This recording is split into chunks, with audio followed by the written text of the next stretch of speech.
நண்பர்கள் அனைவருக்கும் வணக்கம். இன்றைக்கி நம்ம பார்க்க போகிறது பிஎன்எஸில் சாப்டர் 16. சாப்டர் 16 என்ன சொல்லுன்னா, அஃபென்சஸ் அகைன்ஸ்ட் த ரிலீஜியன், அதுவும் மதத்திற்கு எதிரான குற்றங்கள். இது வந்து செக்ஷன் 298 302 வரை இருக்குன்பா.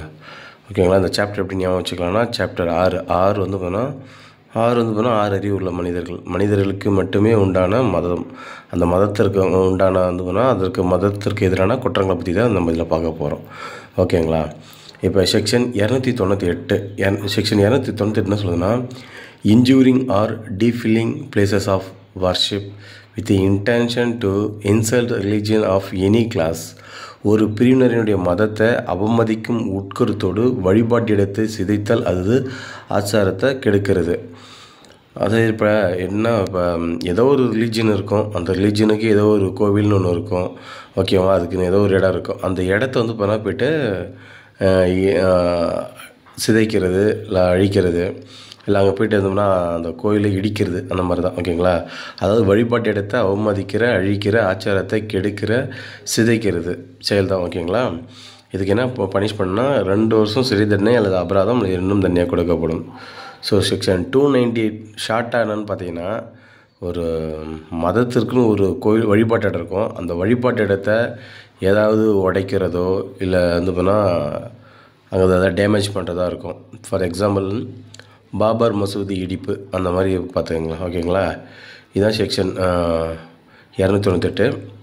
அடுத்தது section 299, deliberate and malicious act intended to outrage religious feelings of any class by insulting its religion or religious beliefs. ஒரு பிரிவினருடைய மதத்தை அல்லது மத நம்பிக்கைகளை நிந்திப்பதால் அவர்களுடைய மத உணர்வுகளை திடுக்கிடும் வகையில் புண்படுத்தும் எண்ணத்துடன் வேண்டுமென்றே விரோதமான உட்கருத்துடன் செய்யப்படும் செய்கைகள். இப்போ மேலே பார்த்தா என்ன பார்த்தோம், ஒரு ரிலீஜியன்னா அதுக்குன்னு ஒரு வழிபாட்டு இருக்கும், அதை வந்து முன்னாடி டேமேஜ் பண்ணுற பற்றி பார்த்தோம். இங்கே வந்து பார்த்தோன்னா அங்கே வந்து பார்த்தோன்னா இப்போ 299 அந்த ரிலீஜியன் அவங்களுடைய எது இருந்ததுன்னா இன்சல்ட் பண்ணுறது உங்கள் மதம் என்ன பெருசா அப்படி இப்படின்னு சொல்லிட்டு இன்சல்ட் பண்ணி அது வந்து வேணால் நம்ம ஒரு அசிங்கப்படுத்துகிற மாதிரி ஏதோ ஒரு செயல்கள், இந்த மாதிரி செயல்கள். ஓகேங்களா. கொச்சைப்படுத்துறது, இந்த மாதிரி கொச்சைப்படுத்த வர்றது இழிவுபடுத்துகிற செயல்கள் தான். ஓகேங்களா. மத நம்பிக்கை அல்லது மத உணர்வை புண்படுத்த செய்யப்படும் செய்கைகள். இதான் 299 என்னென்னா, மதத்தை வந்து ஒரு மத உணர்வை புண்படுத்துகிற மாதிரி செய்யப்படுற செயல்கள் தான் 299. இதுக்கு என்ன பனிஷ் பண்ணால் 3 வருஷம் சிறை தண்டனை அல்லது அபராதம் அல்லது இன்னும் தண்டனையாக கொடுக்கப்படும். ஓகேங்களா. செக்ஷன் 300 என்ன சொல்லுதுன்னா, டிஸ்டர்பிங் ரிலீஜியஸ் அசம்பிளி, அதாவது மத கூட்டத்தில் வந்து குழப்பம் விளைவிக்கிறது. அதாவது இப்போ மத கூட்டம்னா என்னது, இப்போ சர்ச்சு இல்லை வேறு எங்கே ஒரு முஸ்லீம், அவங்க எல்லாமே என்ன பண்ணுவாங்கன்னா, அவங்க எல்லாமே ஒரு கூட்டமாக இருப்பாங்க. இந்துலேயும் நம்ம கோயில்லையும் ஒரு கூட்டமாக இருப்பாங்க. அந்த கூட்டத்தில் போய்ட்டு நம்ம வந்து தேவையில்லாமல் டிஸ்டர்ப் பண்ணுறது. ஓகேங்களா. இதை பற்றி சொல்கிறது தான் செக்ஷன் 300. ஓகேங்களா. 300 ஸ்பாட்டன்ஸ் அப்படிங்கிற மாதிரி அவங்க ஒரு கூட்டமாக இருப்பாங்களே, அது ஞாபகம் வச்சுக்கோங்க. அந்த கூட்டத்தில் வந்து டிஸ்டர்ப் பண்ணுற மாதிரி. ஓகேங்களா. 300 வந்து 300 ஸ்பாட்டன், அந்த ஹாலிவுட் மூவி ஞாபகம் வச்சுக்கோங்களா. ஓகேங்களா. அவ்வளோதான், டிஸ்டர்ப் பண்ணுறது 3D. ஓகேங்களா. 300 ஸ்பாட்டனில் வந்து டிஸ்டர்ப் பண்ணுறது, அது மத கூட்டத்தில் வந்து குழப்பம் விளைவிக்கிறது. இதுக்கு என்ன பனிஷ்மெண்ட்னா 1 வருஷம் சிறை தண்டனை அல்லது அபராதம் இல்லை இன்னும் தண்டனை கொடுக்கப்படும். செக்ஷன் 301 என்னென்னா, ட்ரெஸ்பாசிங் ஆன் ரியல் பிளேசஸ், அதாவது இடுகாடு, அதாவது சுடுகாடு முதலியவற்றை இருந்தோம்னா அத்துமீறி நுழையிறது.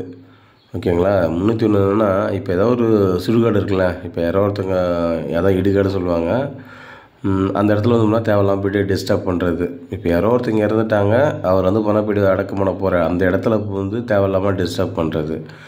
வழிபாட்டு இடம், கல்லறை தோட்டம், ஈமைச்சடங்கு, உடலை புதைப்பதற்கான இடம், மனித பிரேதத்திற்கு அவமதிப்பு செய்கிறது. ஓகேங்களா. இதான் 301 வந்து ட்ரெஸ்பாசிங். ஓகேங்களா. இதுக்கு என்ன பனிஷ் பண்ணால் 1 வருஷம் சிறை தண்டனை அல்லது அபராதம் இன்னும் தண்டனையாக கொடுக்கப்படும். அது 302 uttering words with the deliberate intent to wound religious feelings of any persons. அதனால் இதில் என்னென்னா வார்த்தைகளை யூஸ் பண்ணுறது தான். ஓகேங்களா.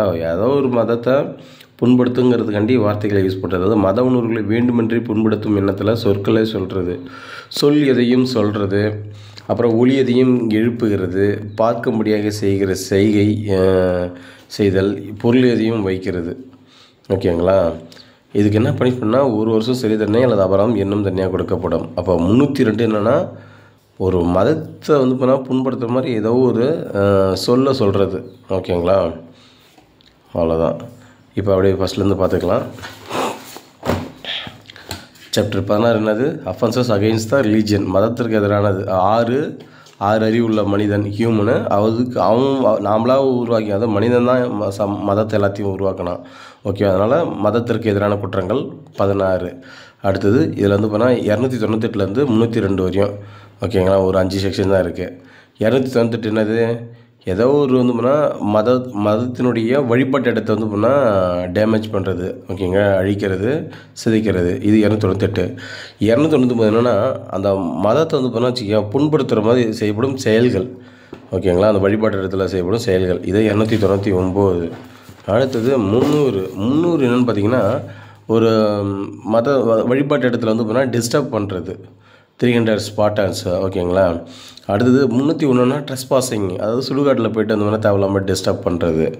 அடுத்தது 302 அங்கே வந்து போனால் வழிபாட்டு இடத்துல வந்து போனால் தேவையில்லாமல் போய்ட்டு அங்கே ஏதாவது அவங்களுடைய மதத்தை வந்து போனால் இழிவுபடுத்துகிற மாதிரி வார்த்தைகளை சொல்கிறது. அவ்வளோதான் நண்பர்களே. தேங்க்யூ.